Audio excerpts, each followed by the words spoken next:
I want to introduce you to a method of structured journaling, which is where you would reflect on a past fault or a habit, and you'd think about how you would improve yourself or what you would change now that you're older and wiser and you can reflect on those experiences. So if there's something in your life that bothers you and you want to reflect on that and think, how can I actually stop this from happening and how can I improve myself?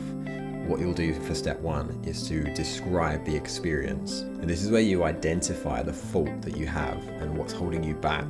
So example, for me, I have a hard time planning for the future because I have a lot of broad interests and therefore I don't really get much progress in any particular one. So you can either type this on the computer or you can write by hand into a book, a reflective story about a time in your past when this negative fault had an influence on your life, and you want to describe in quite a fair detail what happened at the time and what the results were because of this fault. So specifically for me, for example, I started a business and then I realized that I wasn't putting a lot of time into it because I had so many broad interests, and then I wasn't really making any progress, and therefore where I kept spreading myself quite thin, I wasn't making progress in the areas that I really wanted to progress in. And I've written a short bit about how it makes me feel and what the results are. Now I can reflect on that in hindsight and identify what's happening every day as I do this thing. And step two would be to identify an alternative outcome.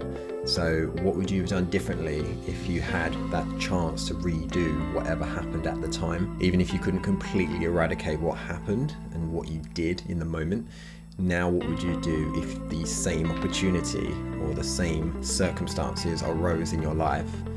What would you do differently to negate the effect of your negative fault? So for me, having a hard time planning because I'm interested in too many things, then I would say to myself, I want to identify one area where I really want to focus, and I won't allow myself to go too far into anything else, because I want to focus on that one thing and make some serious progress. And included in that reflection, I would say that obviously it's going to be quite hard to do that, because having many interests mean that you want to do lots of things and you want to keep busy. But especially when you're talking about something like starting a business and trying to make a success of it, it's really hard to spread yourself too thin because it takes so much energy to do one. And the hardest part of that is having to sacrifice the things that you want to do.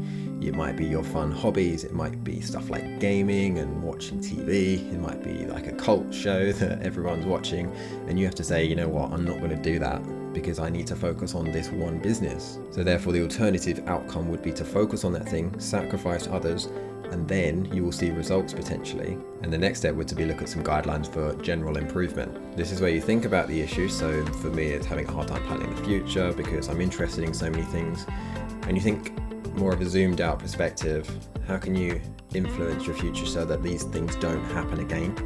So are there habits that you have? Are there particular interests that you can say, you know what, I can put that on hold? Is it a case of prioritization? Should you do one thing first, put some hours into that, and then potentially still do the other things, but put less time into them because your focus is on the business, for example? Are there any general life changes that you could make? Are there any environmental changes, like stopping your phone from coming into the work room? Is it improving your sleep so that you can get up earlier in the morning before work starts at 9 a.m, for example, and you can get up at 6 instead and then spend 1 or 2 hours before you leave for work? So we'll go through another example. So we go through step one again, is when you describe an experience. So I feel that I'm unproductive if I relax. So then I'd write a short story of why and how it made a negative impact on my life at any point in the past. So did I miss out on an important family event, something big that happened? And I thought, well, I can't go and do that because that would be unproductive. I can't relax. There was an amazing show or a film that would mean that I spend more time with my family. But instead I reclused into my room and decided to work harder because I felt unproductive. So that would be the negative impact that it had on my life. Then I would reflect on the alternative outcome. What would I have done differently at the time? Would I have attended that family event? Would I have chosen not to work at that time and thought, you know what, actually I can just put in a couple of hours after the event? What way could I change things so that if this happens again and I'm presented with the same situation, what would I do? And how would I minimize the effect that my fault has on my lifestyle? And then again, we'll zoom out and we'll think of more general improvement guidelines. So what else could I do to influence that? Is it something to do with the workload that I'm choosing?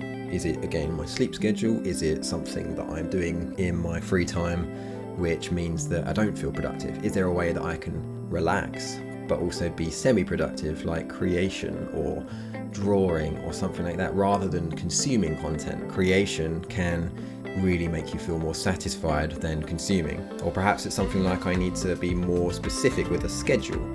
When do I work? Is it all the time? Does that ever allow me to relax? Perhaps I need to schedule in relaxation time. And the final stage to this is to do this for past experiences and do it for present experiences. So you'll be doing stages 1, 2, and 3 for something that happened in the past, a previous fault, a previous habit that you had, and then you'll do the same for your current state.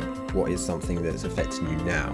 What's the current fault that you have? What's something that you want to change? Obviously you can do this in a Word document or a notes format, or you can write it by hand into a journal. But if you want something that's already done all the legwork, then look up the self-authoring program. It's already like a pre-made form where it has all the prompts and examples for you, and it can help you not worry about all the structure of how you're going to reflect on these things, and instead just fill in the boxes. So good luck with this. I hope it helps you become more reflective, and I hope it helps improve your well-being.